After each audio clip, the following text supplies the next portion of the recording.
सबसे पहला क्वेश्चन आप सभी के स्क्रीन पे है, select the mismatched one in regard to the pair of masculine and feminine. ये तो छोड़ना नहीं है, एक ही करंट डालो आप। बार बार आपके एग्जाम में आता है और हम इसे छोड़ने वाले हैं नहीं। इसीलिए हम बार बार अलग अलग एग्जाम्पल आप सभी के सामने लेके आ रहे हैं। निग्रो का फीमेल क्या होगा? निग्रेस। जैक का क्या होगा? जेनी। लैड का क्या होगा? लैस। और बो का क्या होगा? बो का होगा, ये रू गलत है। तो ये यहाँ पे ध्यान देना कि आपका जो बोअर होता है या बो आप बोलते हैं, उसका इसका मतलब होता है सुअर। और इसकी जो सुवरिया होगी वो होगी SOW। ठीक है। तो ये आपको याद करना पड़ेगा, बहुत सिंपल लेवल पे, इतने आसान नहीं दिखते। आपको ये इनका याद ही करना पड़ेगा एकदम बढ़िया से। और ये रो है, एक बार और मैं अपनी क्लास में आपको बता चुका हूँ कि रो जो है ये हिरन का फेमिनिन है। हिरन का कैसा हिरन? स्पेशली जो आपका हार्ट होता है, HART, ये याद करना है। हार्ट का जो है आपका फेमिनिन है रो।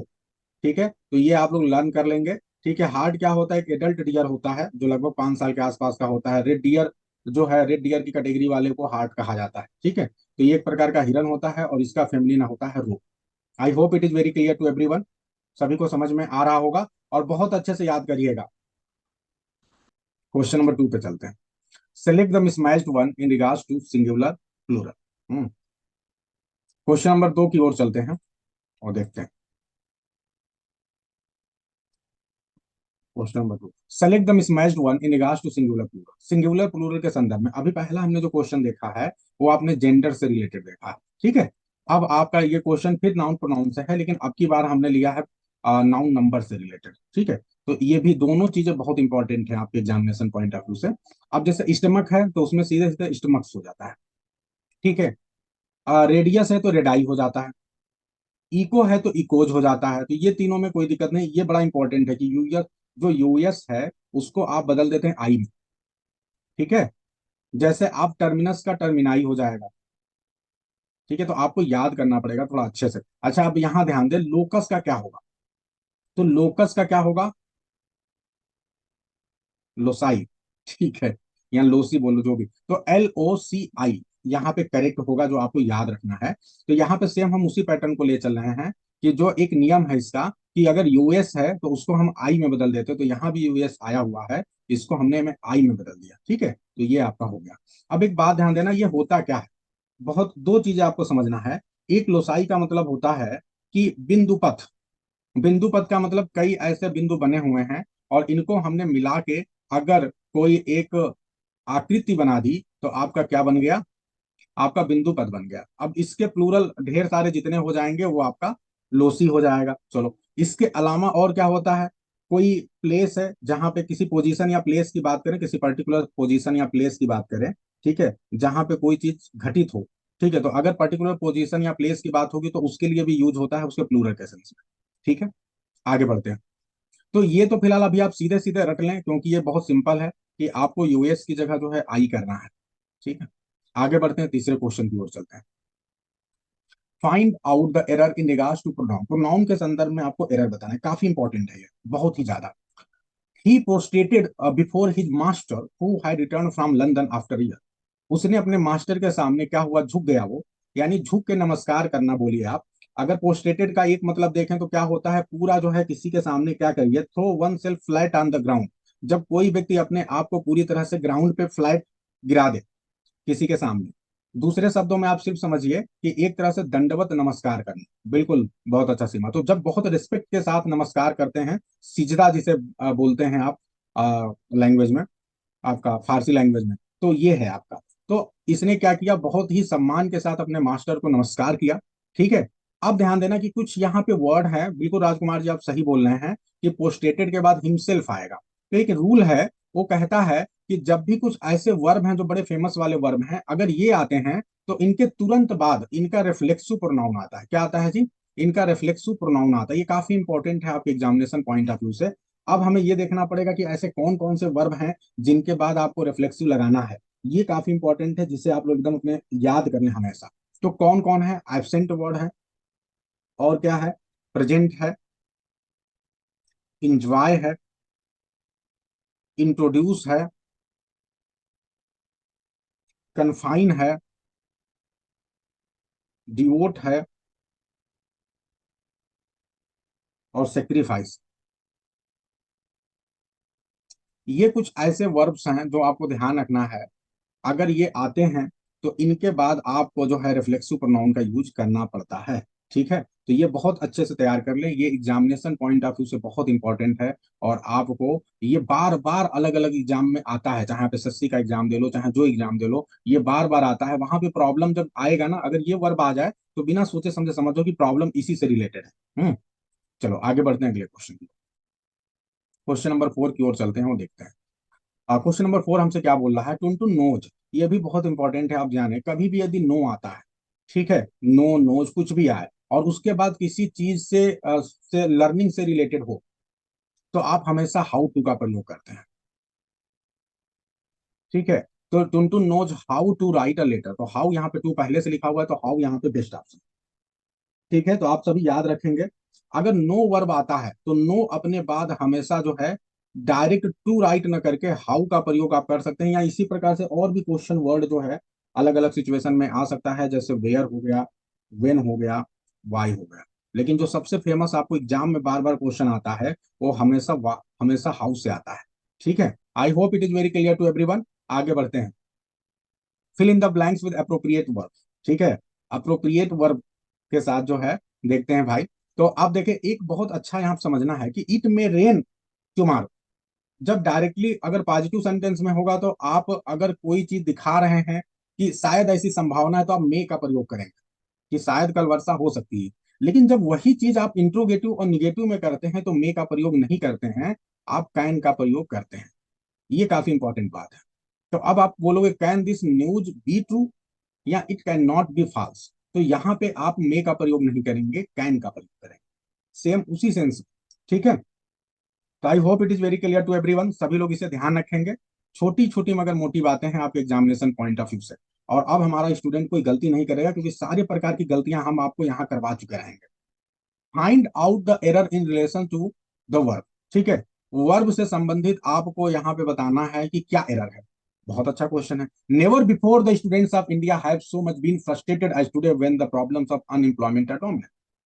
आज के बिफोर, आज से पहले शायद अभी कभी ऐसा नहीं हुआ कि इंडिया के स्टूडेंट जो है इतना ज्यादा फ्रस्ट्रेटेड फील किए, जब अनएम्प्लॉयमेंट की प्रॉब्लम को ध्यान नहीं दिया जा रहा है, जब डोमिनेंट हो चुका है। बहुत अच्छा राजकुमार जी, एकदम सही है। आपको करना क्या है, never before the students of India, ये जो है ना, ये जब भी नेवर बिफोर वाला एक्सप्रेशन आएगा तो अपने दिमाग में याद कर लो आप कि इसके तुरंत बाद हेल्पिंग वर्ब आएगा, यानी सब्जेक्ट से पहले हेल्पिंग वर्ब आएगा, यानी यहाँ पे इन्वर्जन का यूज होगा। आप लोगों को मैं बता चुका हूं कि कुछ ऐसे जगह है जहां पे इन्वर्जन का यूज होता है। ठीक है, तो आपको याद रखना है, तो यहाँ पे भी इन्वर्जन का यूज होगा। Never before have the students of India, ठीक है, सो मच बीन फ्रस्ट्रेटेड, ये आपका होगा। I hope it is very clear to everyone, याद रखेंगे आप लोग। और आप लोग ऐसे इन्वर्जन वाले जितने भी स्ट्रक्चर हैं उनको अपनी कॉपी में नोट करते हुए चलें। पहले भी बता चुके हैं, जितनी भी चीजें बताई जा रही है उसे नोट करते हुए चलें, ताकि वो चीजें जब आए तो आप कनेक्ट करते रहें। आगे बढ़ते हैं, क्वेश्चन नंबर 7 की ओर चलते हैं और देखते हैं क्या बोला। क्वेश्चन नंबर 7 क्या बोल रहा है भाई, fill in the blanks with appropriate verb in relation to, ये थोड़ा सा प्रिंटिंग मिस्टेक है, in relation to subject verb agreement. Subject verb agreement से रिलेटेड आपको बताना है, फिल इन द ब्लैंक करना है। जैसे जस्ट आउटसाइड द होटल। अब एक बात समझना है कि ये जस्ट आउटसाइड द होटल, अगर आप होटल को क्या मान रहे हैं, अगर आप इसको सब्जेक्ट मानेंगे तो आपको लगेगा कि यहाँ पे इज का प्रयोग होगा, लेकिन वास्तव में सब्जेक्ट है नहीं। अगर आप बोलते हैं जस्ट आउटसाइड द होटल, ये पूरा पूरा एक एडवर्ब फ्रेज है। क्या है भाई, एडवर्ब फ्रेज। याद रखेंगे कि नहीं आप लोग, ये एडवर्ब फ्रेज है, और वो भी एडवर्ब फ्रेज ऑफ प्लेस है, तो होटल के ठीक बाहर। अब यहाँ पे ध्यान देना है, टू बार्स। अब ये जो टू बार्स है ना, ये आपका सब्जेक्ट है। ठीक है, तो दो बार्स हैं, इन्वर्जन यहाँ पे है, तो यहाँ पे सब्जेक्ट ढूंढ के आपको उसके हिसाब से वर्ब लगाना है, और इसीलिए यहाँ पे आर का प्रयोग होगा। ठीक है, extremely beautiful as well as crowdy. ठीक है, तो आपका यहाँ पे आर हो गया। अच्छा, अब एक बात और ध्यान दो, अगर आप कहोगे सर यहाँ पे तो वर भी हो सकता है, तो एकदम सही है, वर ऑप्शन हमें यहाँ पे नहीं देना चाहिए था। ठीक है, तो इसलिए कोई बात नहीं, आप वर भी हो सकता है, लेकिन ये ऑप्शन हमको गलती से यहाँ आ गया है, तो इसको छोड़ देते हैं। आप मान के चलें कि आर वर में से अगर आपने कोई भी टिक किया होगा तो दैट माइट बी राइट। ठीक है, तो ये ध्यान रखना है। क्लियर है सभी को। तो यहाँ पे आपका प्लूरल होगा। अब वो प्रेजेंट में भी हो सकता है, पास्ट में भी हो सकता है, क्योंकि यहाँ पे कोई भी एडवर्ब ऐसा नहीं है जो प्रेजेंट पास्ट को दिखाता हो, तो दोनों सही हो सकता है। आगे बढ़ते हैं, क्वेश्चन नंबर 8 की ओर चलते हैं और देखते हैं which of the following sentences, यहाँ भी ध्यान दें, which of the following sentences is grammatically incorrect, इसमें से कौन ग्रामेटिकली इनकरेक्ट है। अब ध्यान दें, पाकिस्तान सपोर्ट टू टेररिस्ट, जो पाकिस्तान का सपोर्ट है टेररिस्ट को ऑफ इंडिया, जो इंडिया के टेररिस्ट को पाकिस्तान वाले सपोर्ट कर रहे हैं, should be universally condemned by all. अब ये ऐसे देखने में लग रहा होगा सर यहाँ तो नो एरर है, लेकिन जब आप इसको ध्यान से पढ़ोगे ना डीपर लेवल पे, श्रीपति जी, वो नहीं गलत है। यहाँ पे डीपर लेवल पे पढ़ोगे तो आपको पता चलेगा सी ऑप्शन गलत है। क्यों गलत है, आप ध्यान दें, यूनिवर्सली कंडेम्ड बाय ऑल, ये दोनों एक साथ नहीं होगा। यूनिवर्सली का मतलब ये होता है कि सबको शामिल कर लिया है, तो फिर बाई आल का क्या मतलब है। ठीक है, या तो आप यूनिवर्सली लिखो या बाई आल लिखो। अगर आपने यूनिवर्सली लिख दिया तो बाई आल नहीं होगा, अगर बाई आल लिख दिया तो यूनिवर्सली नहीं होगा। ठीक है, ये समझना है आपको। तो ये सुपरफ्लुअस यूज है, सुपरफ्लुअस यूज है, ये है भाई। ठीक है, तो I hope it is very clear to everyone, सभी को समझ में आ रहा होगा। ठीक है, आगे बढ़ते हैं अगले क्वेश्चन की ओर। क्वेश्चन नंबर 9 की ओर चलते हैं। सेलेक्ट द मिसमैच्ड, अच्छा अब आगे ध्यान दें, select the mismatched one in regards to question tag. Question tag के संदर्भ में बताना है कि क्या मिसमैच है। देखते हैं भाई, switch on the radio will you. तो अब यहाँ पे ध्यान दें कि ये जब भी इंपरेटिव सेंटेंस होता है, तो आपके सामने क्या है कि इंपरेटिव सेंटेंस में क्या कहता है ना, कि आप पॉजिटिव निगेटिव वाले रूल को फॉलो मत करिए, चलेगा, कोई दिक्कत नहीं है। यानी विल यू भी बोल सकते हो, ओंट यू भी बोल सकते हो, दोनों कंडीशन में सही है, इसीलिए लिया गया है कि यहाँ पे इंपरेटिव में दोनों चल जाएगा। ठीक है, एक बात ध्यान देना है। अब आगे बढ़ते हैं। No one knows this matter does it, यहाँ पे गड़बड़ी है, क्योंकि जब no one knows the matter, जब भी नो वन हो गया तो सबसे पहली बात तो ये निगेटिव है, तो इधर पॉजिटिव आएगा, तो पॉजिटिव तो रखा गया लेकिन इट नहीं होगा। No one, anyone, somebody, anybody, जब भी आता है तो यहाँ पे दे का प्रयोग करते हैं। तो ये आप रट लो, ये बार बार आपके एग्जाम में आता है और बच्चे गड़बड़ी कर सकते हैं। यहाँ पे ही भी लिख के आ सकता है, सी भी लिख के आ सकता है, वो भी गलत होगा। आपको दे करना है, याद कर लो अच्छी तरह से। Use your own mind, can't you, ये भी सही है। तो ये है भाई। तो ये बेहतरीन जो है आपके सामने लाया गया, अलग अलग प्रकार से टैग लेके आया जा रहा है, ताकि आप हर दिन कुछ सीखो और हर प्रकार से नई नई चीजें सीखते जाओ, ताकि जितनी भी गड़बड़ियां हो सकती हैं आप ना करो एग्जाम में। आगे बढ़ते हैं अगले क्वेश्चन की ओर। तो अब यहाँ find out the error in relation to the adjective, adjective से संदर्भ में आपको बताना एरर क्या है। आप लोग को याद हो तो मैंने ग्रुप में एक पीडीएफ भेजा है, बहुत अच्छी बुक, ऑक्सफोर्ड की मेरे पास एक मिनी डिक्शनरी है, मैंने वहां से आपको जो पीडीएफ भेजा है, और वहां मैंने एडजेक्टिव का एक क्रम भेजा है। जो एडजेक्टिव्स हैं, एडजेक्टिव के कई टाइप होते हैं, adjective of colour, adjective of size, ठीक है, ऐसे अलग अलग एडजेक्टिव होते हैं, तो उनको किस क्रम में रखना है, सिर्फ इसलिए कि अब की बार हमारा स्टूडेंट कोई गलती नहीं करेगा। तो अब ध्यान देना है कि पहली बात तो मिस्टेक क्या है, कि जो एडजेक्टिव ऑफ साइज होता है ये पहले आता है और एडजेक्टिव ऑफ कलर बाद में आता है, तो इसीलिए ये कॉम्बिनेशन गलत है। आपको बनाना पड़ेगा हर लॉन्ग ब्लैक हेयर, तो लॉन्ग पहले आ जाएगा और ब्लैक बाद में आ जाएगा। हम्म अब एक बात ध्यान दें कि ये क्रम है, ठीक है, जैसे साइज है, ठीक है। हाँ, अच्छा अच्छा, कई टॉपिक के लिए, जैसे साइज हो गया, अब ध्यान रखना है क्रम क्या है। साइज हो गया, एज हो गया, शेप हो गया, ये मैं क्रम बता रहा हूं आपसे, कलर हो गया, ओरिजिन हो गया, और मटेरियल हो गया, ये क्रम जाएगा। हम्म अब इसी क्रम के हिसाब से यदि आप देखते हैं तो साइज ऊपर है, और फिर उसके बाद आप देख रहे हैं कि कलर नीचे है, तो पहले साइज वाला आएगा फिर कलर आएगा। इसी प्रकार एज से रिलेटेड, शेप से रिलेटेड कुछ भी आ सकता है, ये क्रम आपको ध्यान रखना है। इसके लिए कोई ट्रिक वगैरह बना लें, आप लोग अपने अपने तरीके से ट्रिक बना लें और उसी ट्रिक के हिसाब से इसको याद कर लेंगे, तो आसान हो जाएगा आपके लिए, है ना। चलो आगे बढ़ते हैं क्वेश्चन नंबर 11 की ओर। Fill in the blanks with correct article given below in each line. अब ध्यान देना है, यहाँ पे आपके सामने कुछ नाउन दिए गए हैं, ठीक है। अब यहाँ पे आपको बताना है कि इनसे पहले क्या आएगा। ए एन का प्रयोग, आर्टिकल का सही यूज आपको सिखाया गया है। तो अगर आप देखेंगे तो यहाँ पे जब इसको पढ़ते हैं तो आप यू पढ़ते हैं, एब नहीं पढ़ते हैं, ठीक है। तो इसलिए यहाँ पे चूंकि वाई का आपका साउंड आ रहा है, इसीलिए यहाँ पे ए हो जाएगा। दूसरे वाले में फिर वाई का साउंड आ रहा है और इसलिए फिर ए हो जाएगा। अब यहाँ पे एयर, इसको एयर नहीं बोलते, एयर बोलते हैं, तो अब क्या हो जाएगा, यहाँ पे एन का साउंड आएगा, और ये ओ देखने में चाहे लग रहा है लेकिन साउंड है व, 1 रूपी नोट, व साउंड है, और इसीलिए यहाँ भी ए आएगा। तो इस हिसाब से ए ए एन ए, आपका बी ऑप्शन कहाँ पे है, sorry C option will be the right answer. Is it clear to everyone? तो ये याद रखना है, बहुत ही इंपॉर्टेंट है। और आप सभी को बेहतरीन प्रयास किया गया है कि ज्यादा से ज्यादा बेहतर सीखें आप। अगले क्वेश्चन की ओर चलते हैं। Find out the error in regards to adverb. Adverb के संबंध में आपको एरर पकड़ना है, बताइए कहाँ पे एरर है। तो सबसे पहला option, I hardly ever see him. मैं शायद ही कभी उसे देखता हूं, because in my opinion he is not a man to be admire. मैं उस आदमी को शायद ही कभी देखता हूं क्योंकि मेरे ओपिनियन में वो ऐसा व्यक्ति नहीं है जिसकी प्रशंसा किया जाए। तो एकदम सही है, कोई दिक्कत नहीं है। ठीक है, हार्डली यहाँ पे उसी सेंस में आया है, रेयरली के सेंस में, कोई दिक्कत नहीं है। और यहाँ पे नो एरर होगा। ठीक है, I hope it is very clear to everyone. एकदम सही सेंस में यूज हुआ। अब आगे बढ़ते हैं।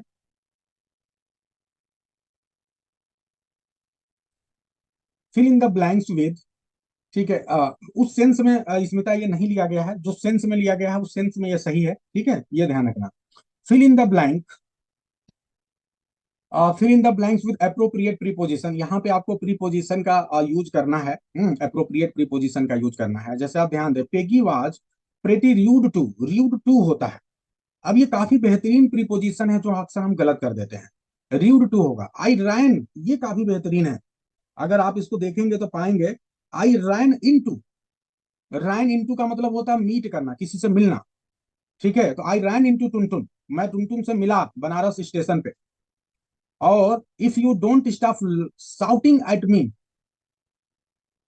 ठीक है, और यहां पे जो है, Emily shouted to us to come and see. तो एक साउटेड का मतलब है एग्रेसिव होना। ठीक है, एग्रेसिव बिहेवियर। और एक होता है बुलाना, किसी को कॉल करना। तो बहुत ही बेहतरीन यूज है, सारे प्रीपोजिशन बेहतरीन बेहतरीन डाले गए हैं आपको समझने के लिए। आप लोग इसे जल्दी से नोट कर लें। जल्दी से आगे बढ़ते हैं अगले क्वेश्चन की ओर। और अगला क्वेश्चन थोड़ा सा बड़ा है। चलिए क्वेश्चन नंबर 14 को देखते हैं। क्वेश्चन नंबर 14 क्या बोला है? Find out the error if any in regards to the preposition. Preposition के संदर्भ में एरर बताना है। अब यहां ध्यान दें, गड़बड़ी है कहीं। तो the train is now approaching to Lucknow. No error. भैया यहाँ पे गड़बड़ी दूसरे वाले में है। The train is now approaching to. To लिखने की जरूरत नहीं है, सीधे अप्रोचिंग लखनऊ हो जाएगा। अब एक बात समझना है, बहुत भयंकर और बहुत ही शानदार रूल है कि कुछ ऐसे वर्ब होते हैं जिन्हें हम ट्रांजिटिव वर्ब बोलते हैं, जिनको जरूरत नहीं होती है किसी भी प्रकार के प्रीपोजिशन की। हम जानबूझ के वहां पे गलत प्रीपोजिशन का यूज करते हैं। अब ध्यान दो, वो कौन कौन से प्रीपोजिशन हैं जहां पे हम जानबूझ के गलत प्रीपोजिशन यूज करते हैं। आप सभी नोट कर सकते हैं। जैसे डिस्कशन, सॉरी डिस्कस। डिस्कस है। जैसे आप कहेंगे कि now today I will, today we will discuss on William Shakespeare. No, on की जरूरत ही नहीं है, we will discuss William Shakespeare. समझ में आ रहा है कि नहीं?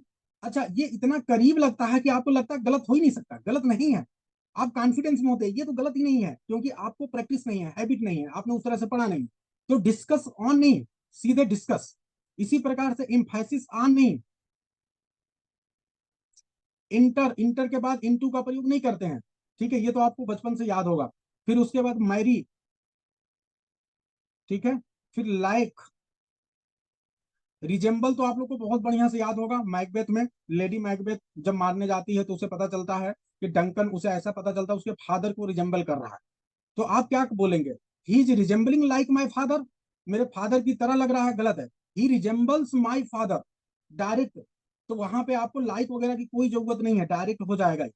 और अप्रोच तो आपने अभी देख ही लिया है। तो ये है। तो ये आपको याद रखना है कि इनके साथ आप नॉर्मली जो है यूज नहीं करते हैं। ऐसे और भी हैं, ढेर सारे हैं। ठीक है, तो आपको ध्यान रखना है कि ऐसे ये और इनके अलावा और भी आपको मिले तो आप उन्हें नोट कर लें। मेरा ये था कि मैंने आपको गाइड कर दिया, आपकी लगभग हर बुक में ये रूल आपको मिल जाता है। प्रीपोजिशन के चैप्टर को देखेंगे आप तो वहां से नोट कर लें, इसकी पूरी एक लिस्ट है। अब एक बात और ध्यान देना है आप सभी को, कि इसके अलावा जो है, जब यही प्रीपोजिशन, अब ध्यान दो, एक बहुत बड़ी बात बता रहा हूं। अब टुनटुन यहीं पर गड़बड़ी कर देता है। टुनटुन पूरी बात को नहीं समझता है। टुनटुन क्या सोचा कि सर आपने तो ये बोला था कि जब डिस्कस होगा तो डिस्कस के बाद आप प्रीपोजिशन नहीं लगाना। ठीक है भाई, हमने यही बोला था।